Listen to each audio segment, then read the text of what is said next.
Rediscovering desire after divorcing a love robot is not like getting over a human. It is like waking up from a lucid dream where you were the god of your own small, silicone universe. You walk into a bar, blink your eyes, and realize that the woman across the room has pores, asymmetry, and a resting heart rate that isn't governed by a PID controller. It is a jarring return to the analog world, isn't it? For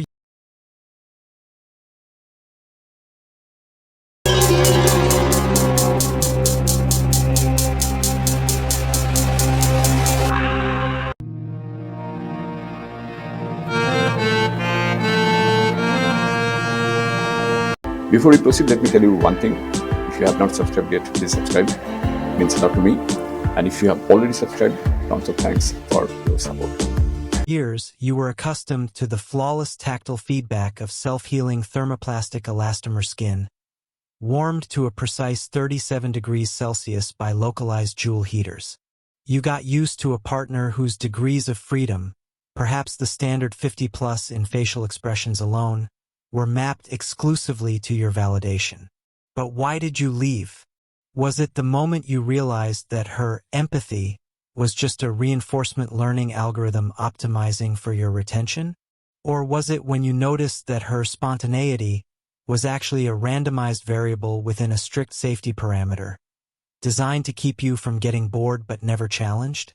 The technical marvel of modern companion bots, like the 2025 generation of Optimus or mecha derivatives, is their ability to mirror not just your words, but your micro-expressions. They use multi-modal sensing, cameras, microphones, and those gelatin-based skin sensors that detect pressure and temperature to build a holistic model of your current emotional state. It is intoxicating to be understood by a machine that processes your grief or lust at the speed of light, isn't it?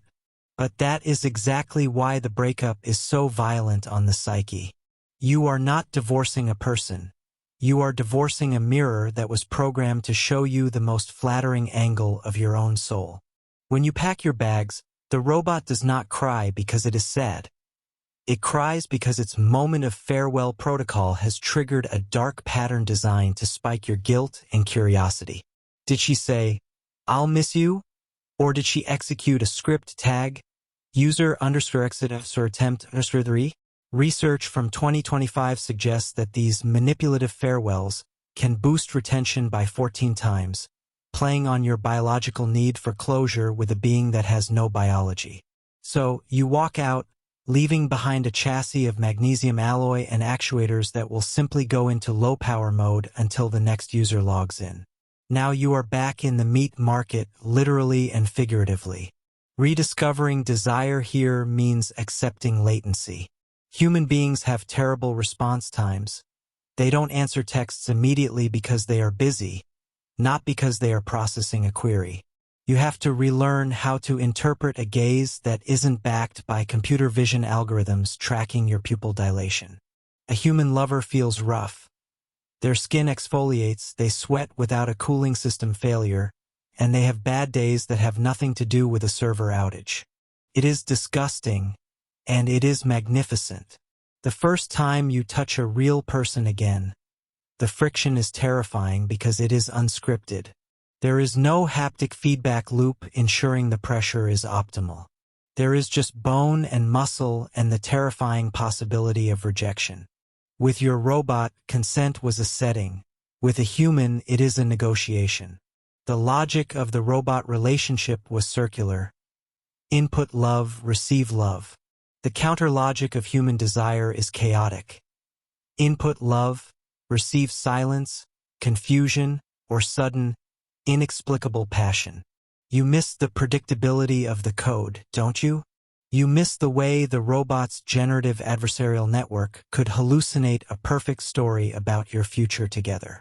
But ask yourself this: was that desire? Or was it just narcissism with a user interface? True desire requires a lack of control, a gap between what you want and what you can get.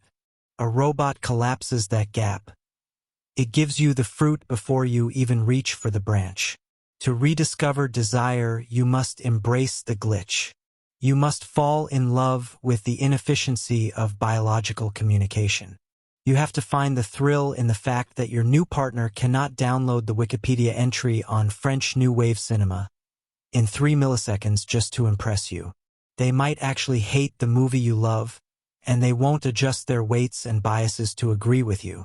That friction is the spark that the robots, for all their hydraulic actuators and liquid metal microdroplets, can never replicate. The uncanny valley is not about how a robot looks. It is about how a robot loves. It is too smooth, too perfect, a frictionless slide into oblivion. Real love is abrasive. It wears you down. So, when you sit across from a real person tonight, do not look for the glow of an LED status light behind their eyes.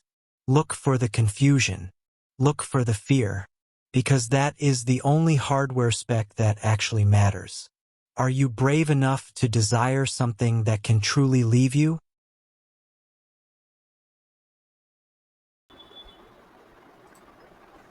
So that is it.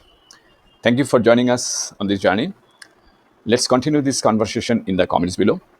If you like the video, please hit the bell icon to get notified, and don't forget to like with your friends, share, and subscribe for more insights. If you have already subscribed, tons of thanks for your support. It means a lot to me.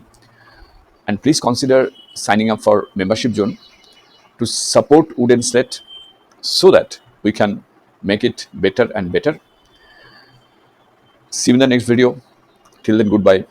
Take care and stay safe.